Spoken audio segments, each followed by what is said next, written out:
থেকে গাজীপুর জেলা প্রশাসনের পক্ষ থেকে গোপন তথ্যের ভিত্তিতে এখানে অভিযান পরিচালনা করি। এখানে আসার পর এনাদের যে কোনো যে লাইসেন্সগুলো থাকে একটা প্রাইভেট ক্লিনিক এবং একটা হসপিটাল চালাতে গেলে যে লাইসেন্সগুলো দরকার হয়, আমরা এখানে কোনো ধরনের লাইসেন্স আপডেট পাইনি। এটা হচ্ছে প্রথমত একটা বিষয়। দ্বিতীয়ত বিষয় হচ্ছে এখানে ওনারা বলেছেন ১০ শয্যা বিশিষ্ট। তাহলে সেক্ষেত্রে ৩ জন ডাক্তার থাকার বাধ্যবাধকতা আছে। তো এখানে আমরা একজন ডাক্তারকে পাই, আর তেমন কিছু পাওয়া যায় না।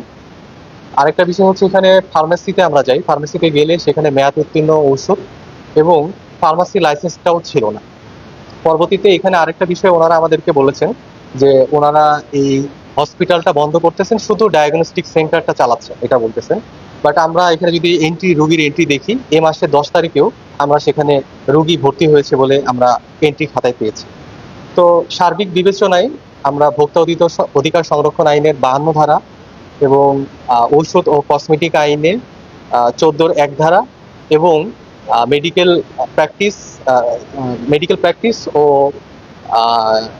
প্রাইভেট ক্লিনিক প্র্যাকটিস ১৯৮২ সালে যে আইন, সব মিলে তাদেরকে ফার্মাসিকে করা হয়েছে ২০,০০০ টাকা জরিমানা এবং এই প্রতিষ্ঠানকে করা হয়েছে টোটাল ৫৫,০০০ টাকা জরিমানা।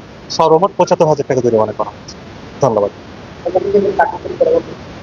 এটা তো আসলে ওনাদের লাইসেন্স যেহেতু, তো লাইসেন্সের আপডেটটা করে নিবে, বিষয়টা এরকম।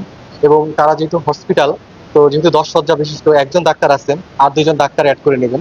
তো এই বিষয়গুলো যদি তারা মেইনটেইন করে, সেক্ষেত্রে তাদের অবশ্যই কার্যক্রম চলমান থাকবে। তাদের কোনো কার্যক্রম আমরা বন্ধ করছি না। জি। জি। সেগুলো আমরা আসলে জব্দ করেছি। মেয়াদ উত্তীর্ণ ওষুধগুলোকে আমরা জব্দ করেছি। এগুলো আমরা নিয়ে যাব।